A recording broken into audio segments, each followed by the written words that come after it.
श्रूयतां देवदेवेश स्वामिनारायणं प्रभो त्वदीयेनावधानेन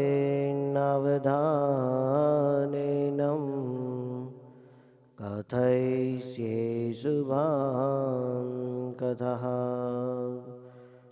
ॐ श्री स्वामिनारायणाय नमो नमः।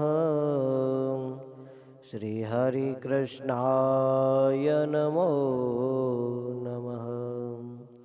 श्री गुणातीतानंद स्वामिने नमो नमः।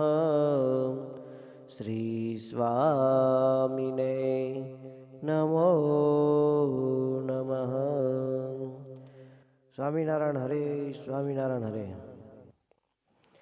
આખું બ્રહ્માંડ સ્વામિનારાયણનું ભજન કરશે ત્યારે સત્સંગ થયો ને ત્યાં સુધી થાવો છે ને મહારાજના મળેલા એક સાધુની કેડે લાખું માણસ ફરશે ત્યાં સુધી સત્સંગ થાવો છે. સ્વામીની વાત. આખું બ્રહ્માંડ સ્વામિનારાયણનું ભજન કરે ત્યારે સત્સંગ થયો જાણવો. થોડી વાત ટૂંકી કરી. જૂની વાતો એમ છે, આખું બ્રહ્માંડ ભજન કરે ત્યાં સુધી સત્સંગ કરવો છે અને કરાવવો છે. મૂળ આમ છે. આખું બ્રહ્માંડ સ્વામિનારાયણ સ્વામિનારાયણ ભજન કરે એમ સત્સંગ કરવો છે અને કરાવવો છે. કરાવવો છે એ બીજાને માટે છે, કરવો છે એ આપણે માટે છે.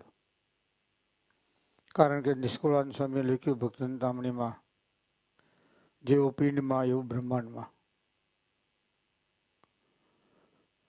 સ્વામી કહેતા ઓલા બ્રહ્માંડમાં સત્સંગ થાય કે ન થાય, પણ આપણે ઇન્દ્રિયો અંતઃકરણ રંગાઈ ગયા એટલે સત્સંગી થઈ ગયા તો ઓલા બ્રહ્માંડમાં સત્સંગ થઈ ગયો. શા માટે? પિંડ અને બ્રહ્માંડની એકતા છે.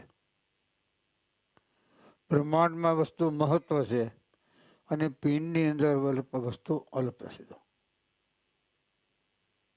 સમજાણું? કારણ કે ગુણાચંદ સ્વામી, બાળ મુકુદાસ સ્વામી, યોગેશ્વરદાસ યોગેશ્વરદાસ સ્વામી, ધર્મેશ્વર સ્વામી ધર્મશરણ, આ બધા ફરવા જતા 12 સંતો હતા. એને ગુણાચંદ સ્વામી કહેતા કે બીજાના દર્શન કરવા દર્શન દેવા જજો અને શ્યારના દર્શન કરવા જજો. તમે બીજા આખા બ્રહ્માંડના ભગવાન છો, તમારા ભગવાન આ 4 જણા છે.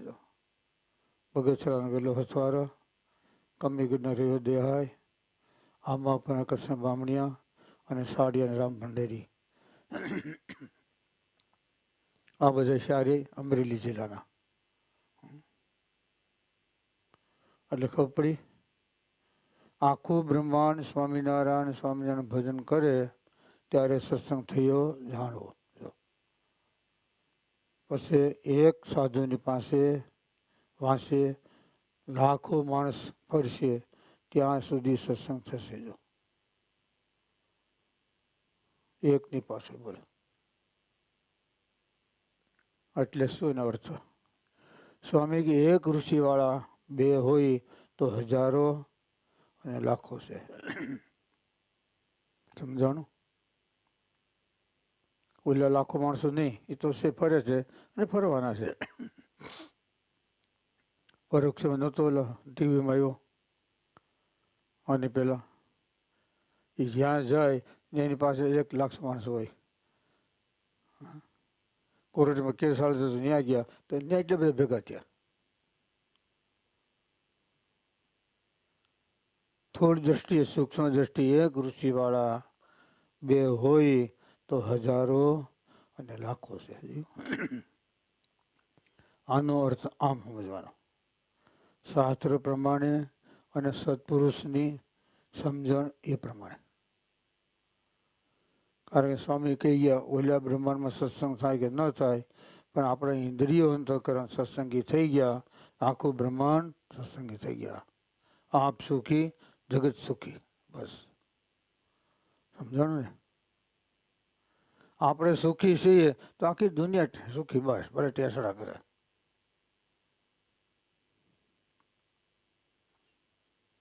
એટલે આખું બ્રહ્માંડ સ્વામિનારાયણ ભજન કરે ત્યારે સત્સંગ થયો જાણો, સમજે ને.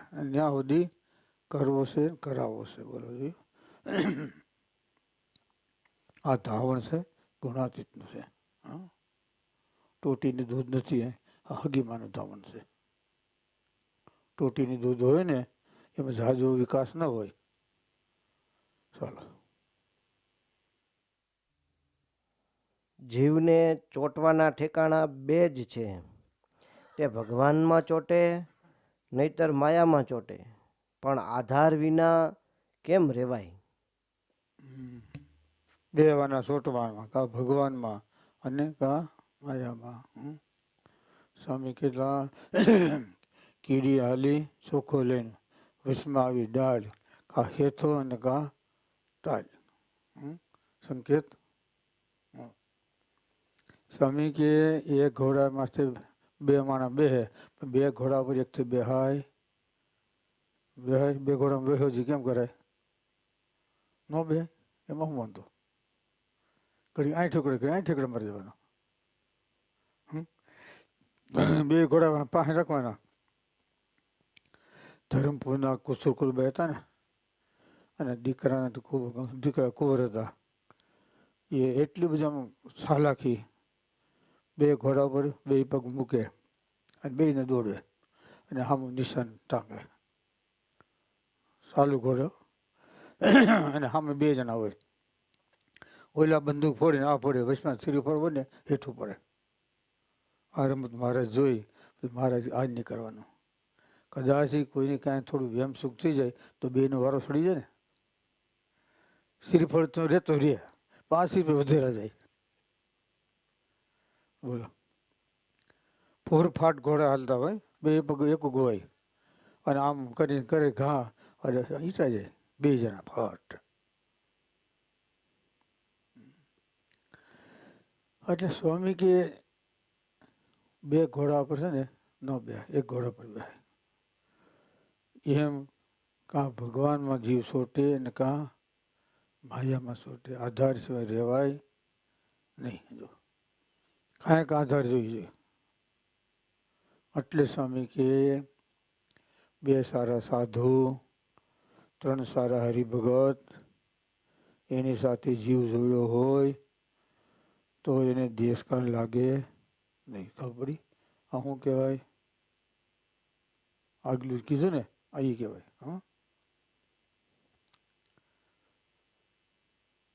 બે સારા સાધુ, 3 સારા હરિભગત સાથે જીવ જોડો તો એને દેશકાળ લાગે નહીં. જો કારણ કે જીવનો સોટવાનો સ્વભાવ છે, ગમે ત્યાં સોટે, સમજે ને. સારી વસ્તુ હોય કે નબળી હોય છે, મહારાજ કે ખરાબ વસ્તુ હોય એ પણ ચિત્તવામાં આવી જાય તો એનું ચિત્તવન થાય. એ એનો સ્વભાવ છે, સમજે ને. એનો સ્વભાવ વિશે એનો. એટલે સ્વામી કે જીવને સોટવાના બે સ્વભાવ, કા ભગવાનમાં સોટે અને કા માયામાં સોટે. જો પદાર્થ જે જોઈએ, માયા એટલે પદાર્થ, સ્ત્રી છે, છોકરા છે, વાડી ખેતી, રૂપિયા, આ તે બીજું ત્રીજું બધું છે ને. ટૂંકમાં માયા એટલે શું કહેવાય? ભગવાનનું ભજન કરતા જે આડો આવે એને કહેવાય માયા. સમજાણું? માયા એક પ્રકારની નથી, અનંત પ્રકારની છે. જો ક્યારે સારું પદાર્થ બંધન કરે, ક્યારે નબળું પણ બંધન કરે. જોયું? જેમ 5 વિષય છે, શબ્દ, સ્પર્શ, રૂપ, રસ અને ગંધ, એમ વિષય વ્યસન એ પણ વિષય બની જાય છે. હું વ્યસન છે ને, તો એ પણ વિષય બની જાય છે. એટલે ટૂંકની અંદર જીવને સોટવાના બે સ્વભાવ છે, બે ઠેકાણા. કાં ભગવાનમાં સોટે ને કાં માયામાં સોટે, પણ આધાર રહેવાય નહીં. ચાલો. અને દોષ કેમ ટળતા નથી એ પ્રશ્નનો ઉત્તર જે એ તો ધન્વંતરી વૈદ છે તે ખોટા કેમ થશે? ને જેમ અક્ષરાનંદ સ્વામીને ગોળી દઈને રાફી કાઢી નાખી, તેમજ કામ ક્રોધ આદિ ઘણી રાફિયું છે તેને કાઢી મૂકશે. આપણે તો એને બાજી પડવું એટલું જ કરવું. દોષ કેમ ટળતા નથી? પ્રશ્ન એના આમે જવાબ સ્વામી કે દી દોષ ટાળવાનો આપણે આગ્રહ કર્યો. પ્રશ્ન હશે બરાબર છે, દોષ કેમ ટળતા નથી? તો એને અમે આપણો જવાબ કે આપણે ક્યારે દોષ ટાળવાનો આપણે આગ્રહ કર્યો? ભગવાન કે વડીલ કે મોટાને આપણે કોઈ દી કાંઈ કીધું? બોલો. માગ્યા વિના હગી માં હોય ને એ પણ ખાવા ના આપે. ભલે ને ખબર છે કે ભૂખ લાગી છે, એને ખબર હોય કે ભૂખ લાગી છે, પણ માગે તો આપવાનું. તો પછી કિંમતી કહેવાય ને એમ. કા એટલે દોષ ટળતા કેમ નથી? એ દોષ છે કે કાંઈ ગુણ છે? જો આગળ વાત આવી હતી, જો દોષ હોય અને વધતા જાય તો ગુણ છે, અને ગુણ હોય અને ઘટતા જાય તો એ દોષ છે. જો મહારાજ કે ધન્વંતરી વચ્ચે ખોટા નહીં થાય. અક્ષરાનંદ સ્વામીને ગોળી દઈ અને રાફી કાઢી નાખી, એમ ભગવાને મોટા પુરુષ વાત કરી કામ ક્રોધ લોભ શ્વાસ ને આ રૂપી જે રાફી છે ને એ કાઢી નાખી. આની પેલા વાત આવી છે ને, પેલા સ્વામી માંદા હતા, એને ખાલી બાજરાની ગોળી, બાજરો હોય ને દાણા, એ 3 ગોળી દીધી અને રોગ વહી ગયો. ગુણાત્મક સ્વામીનું ઝીણી હતી. પેલા સ્વામી કે તમે અહીંયા રોકાવ તો આ બધું થઈ જાય, કે મારે 3 જાય કેમ કાઢવા, ત્યાં દે હું લઈ લે. હા થઈ ગયો. એટલે ધન્વંતરી વધ છે ને એ વાત સમજાય. હજી ઔષધિ હાલે ને ધન્વંતરી. જો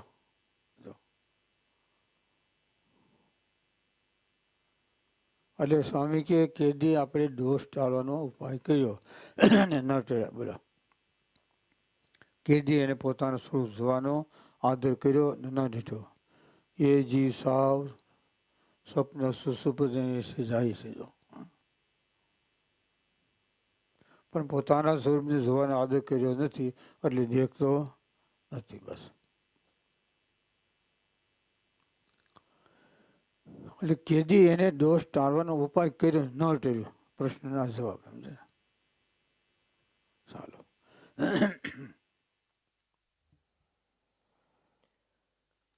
અને ગાફલાઈ ટાળવાનું કારણ એ છે જે ખટકો રાખે તો ટળે, ને બીજો ઉપાય તે કોઈક શિક્ષા કરે ત્યારે ટળે. આ સુધરવાનો ઉપાય આપણે સુધરશું કે નહીં? બોલો. ગાફલાઈ ટાળવાનો ઉપાય શું? બસ. કોઈક શિક્ષા કરે તો ટળે. તો એના કરતા પડે આપણે સમજે તો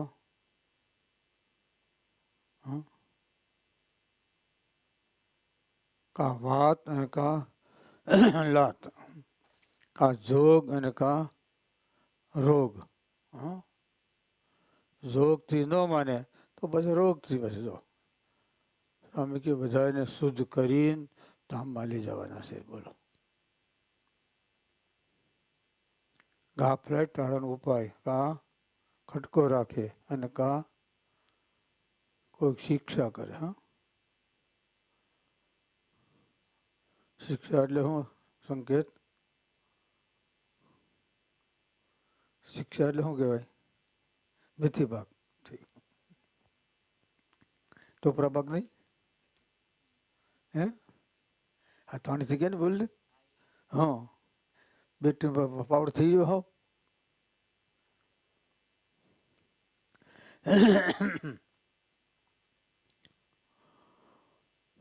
ભયથી માણસ સુધરે પણ જાદુ ન સુધરે. મહારાજ કે કોઈ માણસ હોય ત્યારે ભય રાખે, પછી ન રાખે. મહારાજે શેલાના 37માં લખ્યું જો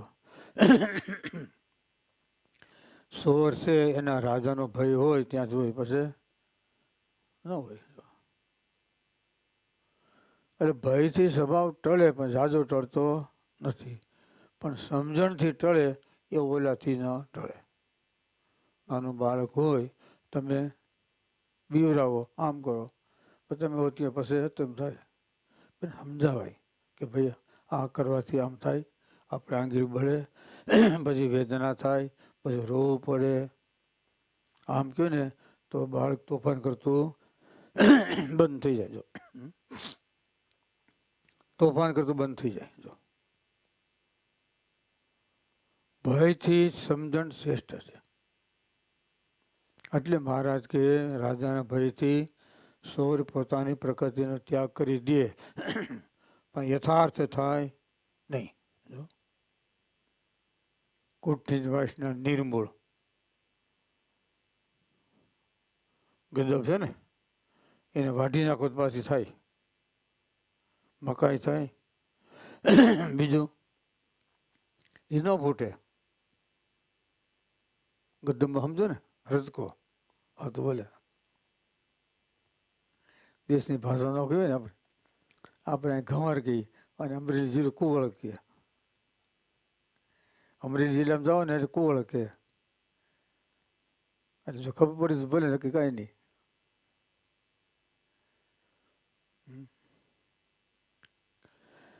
એટલે ગાફલાઈ ટાળવાનો ઉપાય બે ખબર પડી ને, કા જોગ ને કા બસ શિક્ષા કરે તો, અને કા ઓંચડે. પણ એવી ના ટળે નહીં. ચાલો. આ તો બહુ મોટો લાભ થયો છે, પણ ઊંઘમાં જાય છે. તે શું? જે વિષયમાં સુષુપ્તિ નિરંતર વર્તે છે. આ દર્શન તો પંચ મહાપાપને બાળી મૂકે એવું છે, પણ મહિમા જણાતો નથી. શું આવ્યું?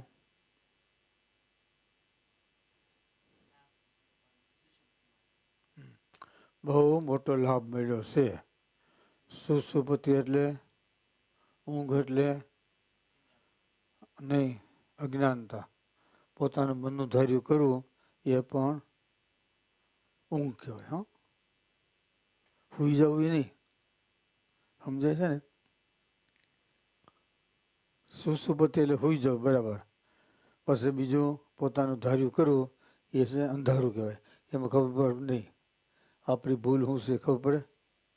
અંધારામાં ન પડે, પ્રકાશમાં જાઓ તો પડે. તો અરે સુષુપ્તિ છે, એને ટાળવાનો ઉપાય. ઘોર અવસ્થા છે. હા, અંધકાર છે. જો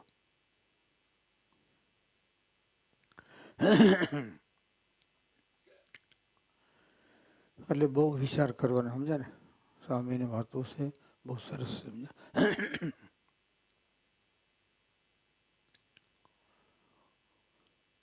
સુષુપ્તિ એટલે સૂઈ જવું. મહારાજે અમદાવાદના 3માં લખ્યું, અજ્ઞાની છે એ સુષુપ્તિમાં જાય ત્યારે નિર્વિકાર રહે. ભગવાનનો ભક્તો ભગવાનની મૂર્તિમાં લીન થાય ત્યારે એને નિર્વિકાર રહેજો. આ કહેવાય ઉપસમ. શરીરનું ભાન ભૂલી જવું.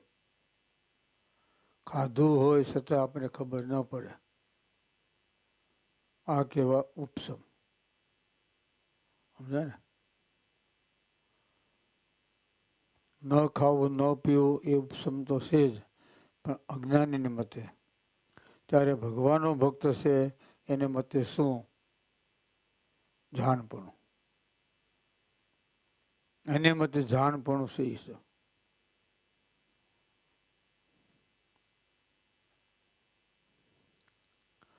જાણપણું છે સત્પુરુષનું આપેલું છે અને સત્શાસ્ત્ર એનું આપેલું છે. બોલો.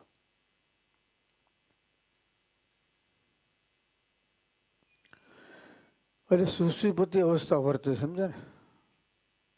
સ્વામી કે એમાંથી કાઢીએ ત્યારે થાય. ઘણી પ્રકારની ઉપસમ અવસ્થા કહેવાય, ઘણી પ્રકારની સુષુપ્તિ અવસ્થા કહેવાય. અંધકાર છે જો અંધકારમાં કાંઈ ન દેખાય, પ્રકાશ થાય ત્યારે બધું દેખાય. જો એમ જ્યાં સુધી આપણામાં અહંકાર છે, બીજી ત્રીજી છે, ત્યાં સુધી અંધારું કહેવાય. એ ટળી જાય ત્યારે પ્રકાશ કહેવાય. લાઈટ ધ્યાન રાખ્યું, અંધારું એ અંધારું તો છે જ, સમજે ને? પણ જે ટકાને આપણું મનનું ધાર્યું ન થાય અને જીવ છે ને સુષુપ્તિ વયો જાય. બોલો.